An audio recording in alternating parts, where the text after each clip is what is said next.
इस्लामाबाद कानून वारे वफ़ाक़ी वज़ीर चयो आहे त रेलवे जो 68% बजट मुलाज़िमनि जी पघारुनि ऐं पेंशन में लॻी वेंदो आहे। सेनेट जे वक़्ती चेयरमैन सैदाल ख़ान जी सदारत हेठि सेनेट जो इजलास मुनक़द थियो। इन दौरान ख़िताब कंदे वफ़ाक़ी वज़ीर चयो त रेलवे जे बाक़ी 20% बजट रेलवे जो ऑपरेशन हलंदो आहे। पेंशन रेलवे जे लाइ सभिनी खां वॾो चैलेंज आहे। करप्शन ते कार्रवाई सबबि गुज़िरियल साल रेलवे ऑपरेशन दौरान रिकॉर्ड आमदनी थी आहे। हुन ॿुधायो त रेलवे पंहिंजी आमदनी में इज़ाफ़ो कयो आहे। ख्वाजा साद रफ़ीक़ रेलवे में तमामु घणी महिनत कई।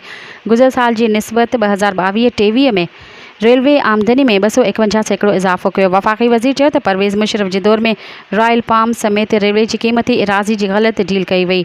असां चऊं था त हुकूमती कारोबार न कनि।